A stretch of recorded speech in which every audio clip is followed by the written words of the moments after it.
बिस्मिल्लाहिर्रहमानिर्रहीम। अस्सलामुअलैकुम वीवर्स, उम्मीद करती हूँ आप खैरियत से होंगे। अल्लाह पाक आपको खुश रखे, सलामत रखे, आमीन। आज मैं आपसे शेयर करूँगी चना दाल की रेसिपी। ये बहुत ही टेस्टफुल बनेगी। चना दाल जो कि सब घरों में बनाई जाती है, शायद ही कोई ऐसा घर हो जहाँ ये दाल ना बनती हो। इसे बच्चे बड़े सभी शौक़ से खाते हैं। इसको हम बनाएंगे बहुत ही मज़ेदार तरीके से।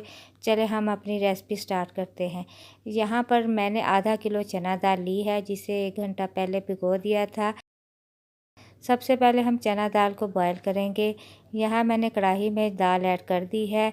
इसके साथ हम इसमें इतना पानी डालेंगे कि ये दाल डिप हो जाए पानी में और थोड़ा सा 1 से 1.5 इंच तक पानी ऊपर आ जाए। दाल को जब भी कुक करते हैं तो एक उबाल आने के बाद इसके ऊपर झाग सी आना स्टार्ट हो जाती है। झाग को हम चम्मच से रिमूव कर लेंगे। दाल में मैंने साथ ही इसमें 1 चम्मच नमक भी ऐड किया था। दाल कुक होना स्टार्ट हो चुकी है। दाल को हमने 80% तक कुक करना है। दाल कुक हो चुकी है, पानी भी काफ़ी खुश्क हो चुका है। अब दाल को हम स्ट्रेनर से छान लेंगे। अब हम अपना नेक्स्ट स्टेप स्टार्ट करते हैं। यहाँ पर कढ़ाई में 1 कप ऑयल ऐड करेंगे। इसके साथ ही हम इसमें खड़े मसाले ऐड करेंगे। ज़ीरा, लौंग, काली मिर्ची 8 से 10 और तेज़पात। इसके साथ ही इसमें हम 2 दरमियाने साइज़ के चॉप्ड प्याज ऐड करेंगे। प्याज को अच्छे तरीके से हम कुक करेंगे। इसका कलर जब ब्राउन सा होना स्टार्ट हो जाए तो हम इसमें लहसुन अदरक पेस्ट ऐड करेंगे। यहाँ पर प्याज का कलर ब्राउन हो चुका है। 1 चम्मच लहसुन अदरक पेस्ट ऐड करेंगे और खुशबू आने तक हम कुक करेंगे। जब भी दाल बनाएं तो प्याज को गोल्डन ब्राउन रखें, इससे दाल का जायका बहुत अच्छा आता है। अब यहाँ पर हम इसमें 2 दरमियाने साइज़ के कटे हुए टमाटर ऐड करेंगे। टमाटर को अच्छे तरीके से कुक करेंगे। टमाटर सॉफ्ट हो जाए तो इसमें हम हरी मिर्ची ऐड करेंगे। 3 बारीक कटी हुई हरी मिर्ची ऐड की हैं। इसे भी प्याज के साथ अच्छी तरह कुक करेंगे और इसके अंदर हम थोड़ा सा पानी ऐड करेंगे ताकि टमाटर हमारे थोड़े से मज़ीद सॉफ्ट हो जाएं। स्पाइसेस ऐड करते हैं। आधा चम्मच नमक, 1 चम्मच सुरख मिर्च पाउडर, आधा चम्मच हल्दी पाउडर और आधा चम्मच ज़ीरा पाउडर और 1 चम्मच पिसा धनिया पाउडर। इसे अच्छे तरीके से कुक करेंगे। साथ हम इसमें थोड़ा सा पानी ऐड करेंगे ताकि मसाले जल ना जाएं। ये माशाल्लाह से बहुत ही अच्छे तरीके से हमारे मसाले फ्राई हो रहे हैं।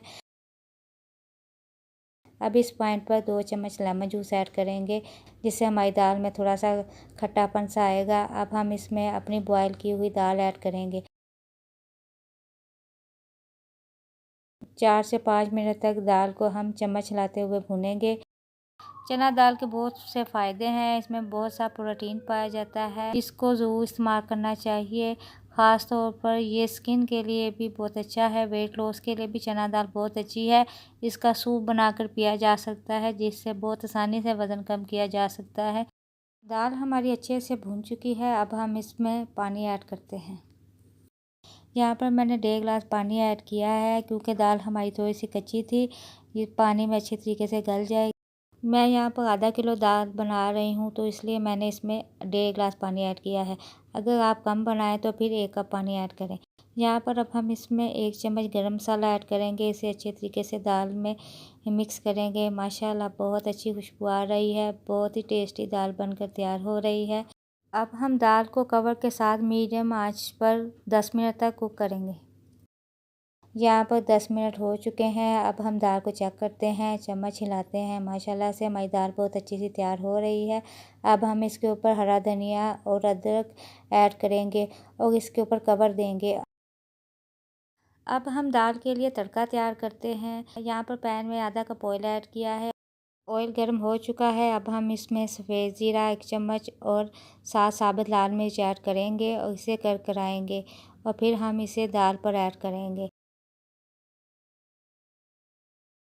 माशाल्लाह से बहुत ही हमारी टेस्टफुल सी दाल तैयार है। ढाबा स्टाइल की इसका जायका बहुत ही मज़ेदार है।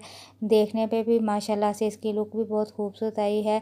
अगर आपको ज़्यादा तरी वाली दाल पसंद है तो आप ऑयल की मिकदार ज़्यादा रख सकते हैं। इसके साथ तंदूर की रोटी और नमकीन लस्सी बहुत मज़ा देगी। इस तरीके से ज़रूर बनाकर ट्राई कीजिएगा। अगर आपको मेरी ये आज की वीडियो पसंद आती है तो मेरे चैनल को सब्सक्राइब, वीडियो को लाइक और शेयर कीजिएगा। अपना बहुत सा ख्याल रखिएगा। इंशाल्लाह नेक्स्ट वीडियो के साथ मिलेंगे। अल्लाह हाफिज़।